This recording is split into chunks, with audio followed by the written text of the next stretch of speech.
was the highlight of my trip. I'm from North Dakota, and I saw it twice this evening, and I liked it better the second time around. I thought it was just wonderful. The message is terrific, the performance was great, and my husband and I are here from Canada, and we just loved it. It's a wonderful way to start the Christmas season.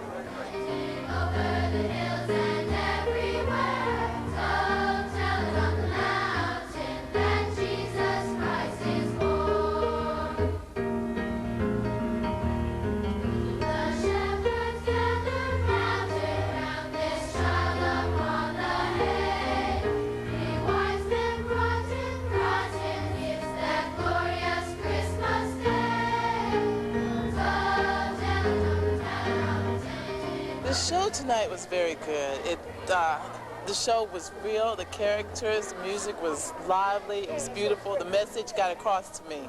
I hope it got across to everybody else.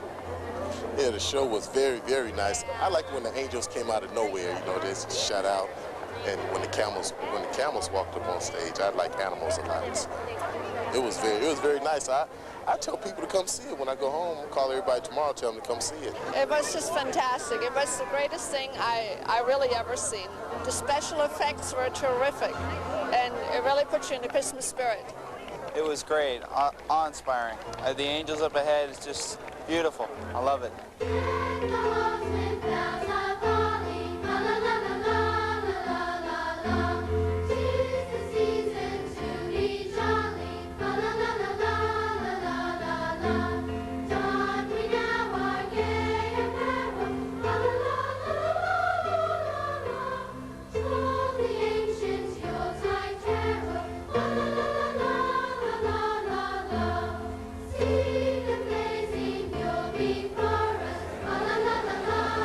As you can see, everyone has enjoyed the performance.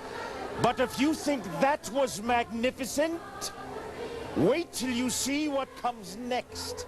Because anything worth watching always begins with a parade.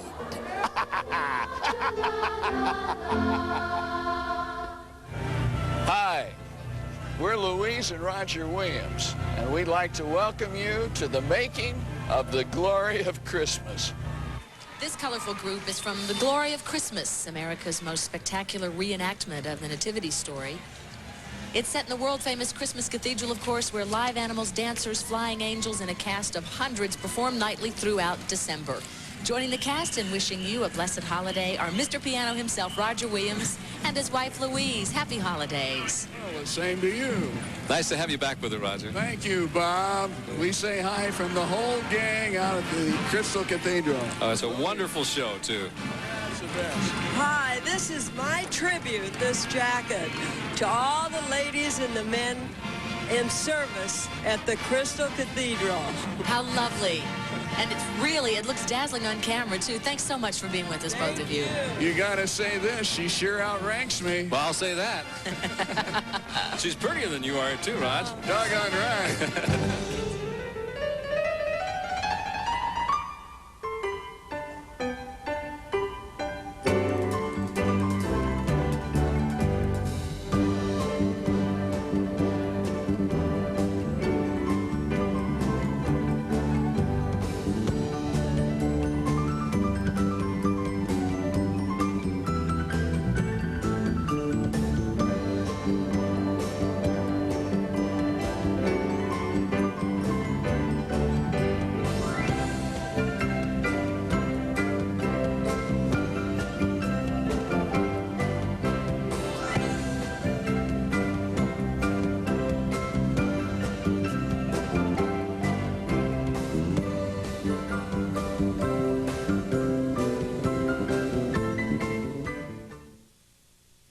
Welcome to the making of The Glory of Christmas. Here's how the building is normally used 52 Sundays out of the year. Here is how the building looks when there's nobody in it. And I'd like to share with you right now some idiosyncrasies in construction in a building that's 2 football fields long, seats over 3,000 people. It's going to be turned into a complete village all on its own. And it's going to happen, believe it or not, in a period of about a week and a half.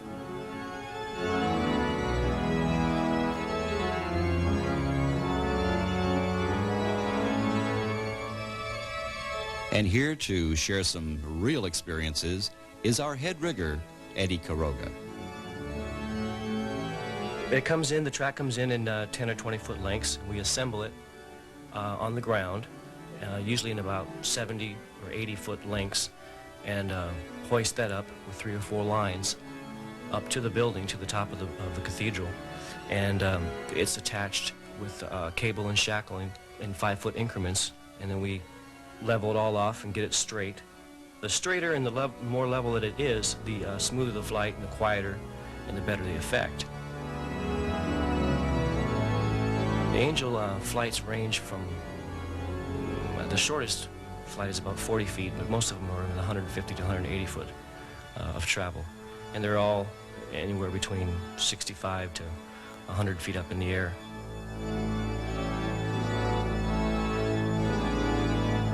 The Angel track goes in first, but it has to all happen in phases because of the scheduling around the cathedral. There's so many other things going on.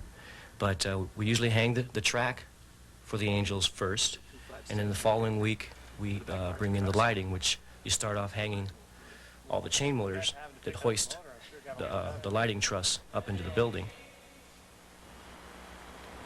After you have all your points hung, you bring in the truss and assemble the truss in the configuration you want to use. Slow down. Slow down.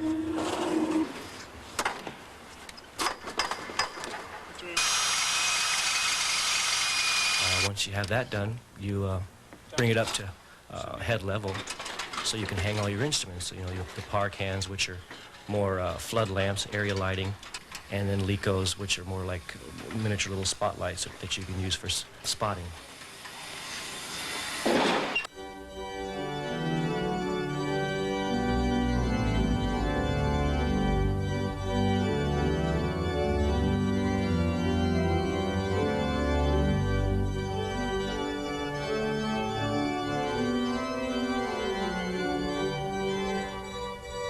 After it's all hung and patched in, then we run it all up to trim, which is approximately 60 feet high, the truss itself. Then being the cathedral, unlike most theater where you can focus, all you have to do is turn down the house lights, we have to wait until darkness. So I'm up there all night long, one lamp at a time, putting it exactly where we want it and locking it down. It's a long process. In the Glory of Christmas, we use approximately 560 instruments, whereas opposed to a Broadway show, there's probably maybe 250 instruments. The truss lights aren't the only lamps used in the show. There, of course, there's also the 2 primary catwalks that we use, one in the center of the house and one towards the south or rear of the house, that are used more for area light, front light. Of course, all the truss hangs, all the down light, and most of the specials for special scenes, for punching things up.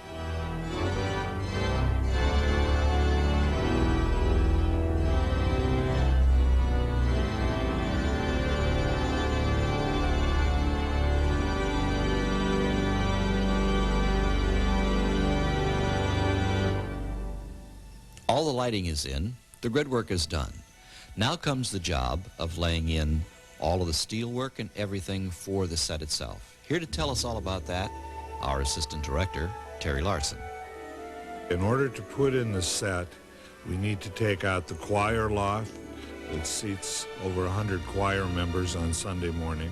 We have to take the large organ console out of the position it lives in during the normal portion of the year. We need to come in and cover all the marbles so that we protect it from the set piece itself. We then start with the ramping, which consists of about 5 miles of steel that's welded together to make the ramps. It has to be very sturdy because it has to hold horses, camels, over 150 cast members that are on stage at one time. And on top of all of the steel goes 1 1/8 TNG plywood, which is very sturdy. That's all put in with screws.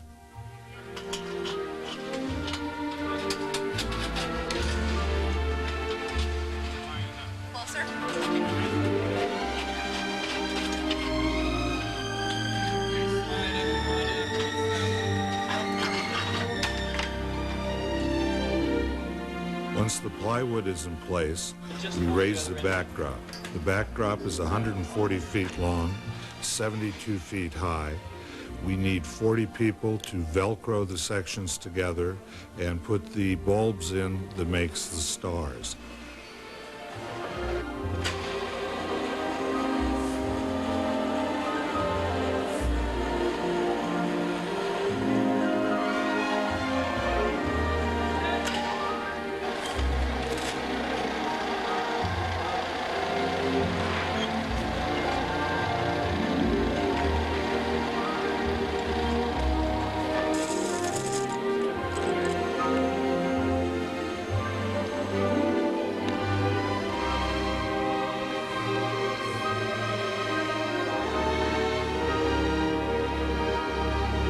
Once the backdrop is in, we then can bring the set pieces in, some of which are too large to go through our regular doors, so we need to fly them through the 90-foot doors.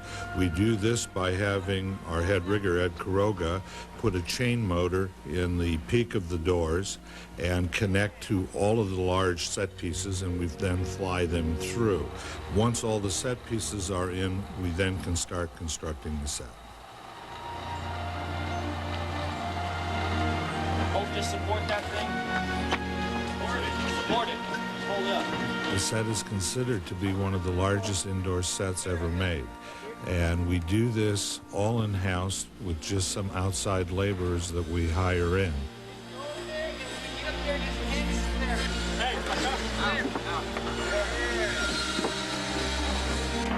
We start several months before touching up the set in our warehouse, working on the set, getting it ready. We then start a few weeks before loading all the trucks, several semis that we have to load with all the set pieces, and we get them all staged because once we load it in, we have 1 week to get it in. 1 week on Sunday morning, you're in the church as usual. The following week, you're sitting in the church with Bethlehem looking at you. And we have to do this in 1 week's time.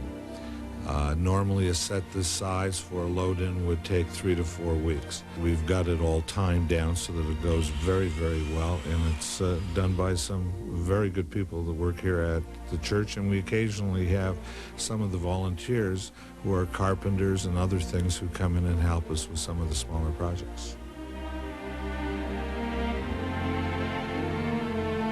Depending on the amount of time we have, we will sometimes do 3 crews and work around the clock. We will do this, for an example, this year on our loadout.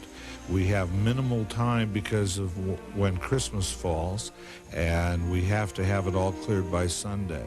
So we will start right after New Year's, and we go around the clock, 3 shifts, 8 hours apiece, until it's all out and the church is back in, and we will be ready Sunday morning for church service.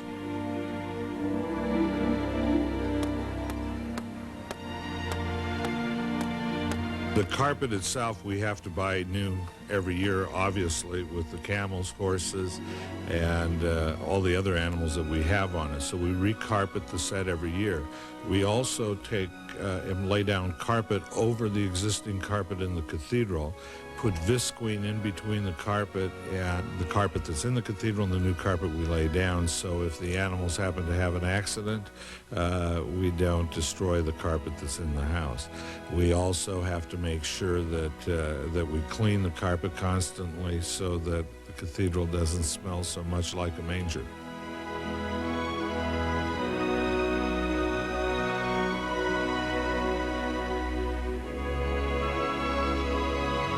We have 1 week that we set aside for the angel load-in.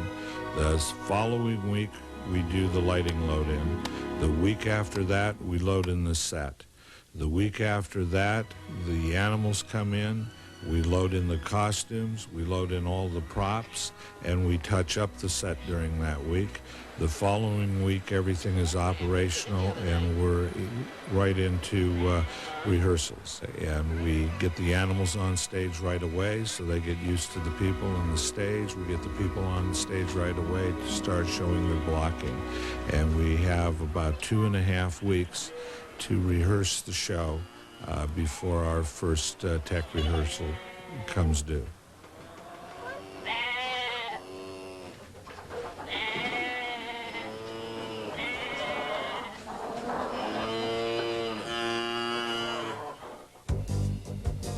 don't we all wish that this is actually how it could go in?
Challenges with the Flying Angels have come, throughout the years. Into my first year, the equipment, it was difficult for the angel to move freely on the track because the Crystal Cathedral doesn't have an even ceiling. It has a different grade that goes along to it.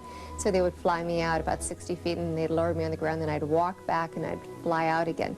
So it took a while to adjust the equipment according to the building. The structure itself has presented some challenges for flying, but it's also presented a real unique environment. To see a flying angel against a glass ceiling is really spectacular. It's very moving for people. We had one instance that a young lady wanted very much to be an angel, but after the first technical rehearsal, she decided this wasn't for her. Flying was just a little bit too high. The angels fly approximately 90 feet in the air above the ground, and after one rehearsal, she decided that was going to be it. That was the end of her flying day. She's very precious, and she loved the angels, but decided after that she would not do it. But most of the girls, even if they're afraid of heights, they feel that they're in God's house and in God's hands, and so they don't feel that, that they're going to be harmed, and they're not. I love flying, and I didn't know if I was afraid of heights, and now I know I'm not. And it's just a wonderful feeling of freedom, and it makes me really happy. And I'm doing it for the glory of God and the glory of Christmas, and I'm really having a wonderful time today, especially doing it for all the children. I love seeing their happy, pretty smiles. This is my third glory of Christmas, and I love it. And the first time I came, they asked me if I was afraid of heights, and I wasn't. And they asked me if I was afraid of roller coasters, and I wasn't. So they said, you're a perfect candidate for the job, and I took it. And I've been doing it as often as I can, except for the times that I took off to have my child. I especially like the wind through my hair, and the faster the better, and I'm ready for them to take off the ceiling and let me go up into the clouds as high as I can go.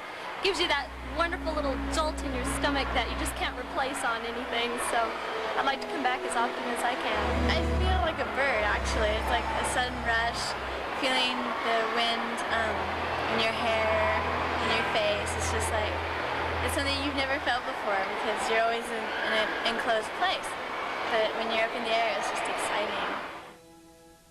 Today was Kids' Day at the Glory of Christmas, and over 9,000 youngsters shared the excitement. Terry Larson tells us how important it is to us. The different schools send in and ask for tickets, and we try to accommodate as many as possible. How many different schools do we do? I don't know how many different schools, but we had everybody full, and then we had 17 schools on waiting list. And have it really crowded because they're our best audience. No lights, no nothing. Is this a giveaway for the kids or what? Yes, it's totally free. In dancing, we look for a few things. We look for dancers that are very highly trained, the strongest quality that we can get. The choreography predominantly is ballet, but we use a little bit of modern interpretation. It's more of a story ballet. It's the story of the birth of Jesus Christ, and we use dance as a means to convey the message. It's a tool of communication. So we do look for dancers that not only are technically good, but also dancers that are very expressive, that will tell the story of the birth of Jesus Christ through the medium of dance. We work on some new choreography. Certain dancers from certain companies we will look into getting immediately as soon as January for the following Christmas. This year I had the opportunity, at the suggestion of our director Paul Dunn, to go to Russia, St. Petersburg. He sent me to meet with Oleg Vinogradov, of the artistic director of the Kirov Ballet Theater, and we're hoping that his dancers will do The Glory of Christmas in 1993. And for people like that, for guest artists like that, we have to contract them actually a year in advance. These dancers this year have been working together for since the middle of November. We usually start the second week of November, and we go for about a month of rehearsals. But some of the dancers have done this show for a few years. We have about a 50% turnover rate. This year we had a big audition. We had 146 people audition for roles of dancers and angels. So it's competitive. It's become very competitive. We have 2 new dancers this year in The Glory of Christmas. They are dancing to the piece Silent Night. They're 12-year-old dancers, and we did not intend to create a piece for children dancers, but there was a little male dancer, Ryan Turley, who came to our audition, 12-year-old boy, and he was so gifted that we wanted to see if we could incorporate his talents into some aspect of the production. And so we found a beautiful little girl, Lindsay, who is dancing with them as well, and we choreographed a pas de deux for 12-year-old children, and it's become a favorite of the audience. We do have very challenging situation here in that dancers work with animals, and sometimes the animals are very good dancers, even better than our dancers. They kind of upstage our project. The little lambs will bounce on all fours. We call them grand jetés on all fours, as opposed to the dancers with 2 legs. They're dancing with 4 legs, and so sometimes that upstages us. But we do have the challenges that sometimes they leave their droppings on the middle of the stage, and dancers will go flying for that reason. Thankfully, we've never had an injury because of that. But yes, we've had some dancers kneel in the various gifts that the animals left for them on the stage. So it becomes quite challenging. Of course, once everything comes together and it's all settled down, the final thing before the opening evening are rehearsals. And the executive producer-director of The Glory of Christmas, Paul David Dunn, sets himself on the stage to meet with all of the actors and all the participants in The Glory of Christmas. He goes over the script, he talks to his stage manager, he works with the individuals who will be doing the speaking parts within the show itself, lets them know what he wants to get from the program. This happens about 3 weeks prior to the opening of the actual show, The Glory of Christmas. The cast is made up of approximately 400 different people, divided into 2 different casts. Under the direction of Paul David Dunn, the cast is directed to places, performing 3 shows a day. Once the cast is set and they look at their rehearsal positions, of course then the need all comes for where does the lighting go? Where do the props come from? How do we get our costumes? Where do we go to eat? With that large of a cast, we have to be able to feed them. So we're doing 3 shows a night on the weekend, 4:30, 6:30, and 8:30, means that we have to feed the cast here at the cathedral. And that's what happens. Over 400 people fed each evening of a 3-performance show here at the Glories of Christmas. There are many people involved in the Glory of Christmas, and of course this group has to have many thank yous said to them, because without the ushers at the Glory of Christmas, you'd never find your seat. Now there is one group of talented individuals that need to be rehearsed also. Why don't we watch and see if the camel has learned his lesson and learned how to stay on the stage in the right place and possibly cush, which means sit down.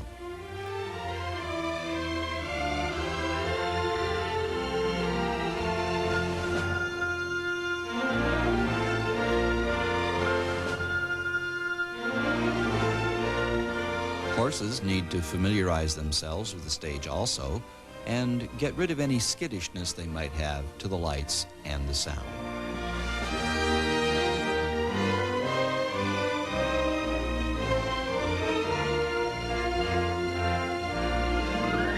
And finally, it all comes together for opening night.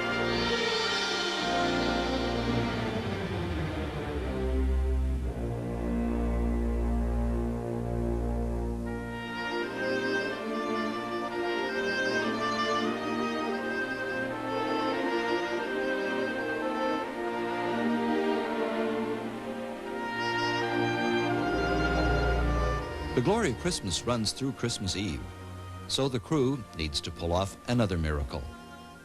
And so, they go from Bethlehem to Christmas Eve in 18 straight hours to look like this. Silver bells, cathedral bells, jingle bells, all ring out with the glory of Christmas. May there be peace on earth, goodwill to all men and women, everywhere.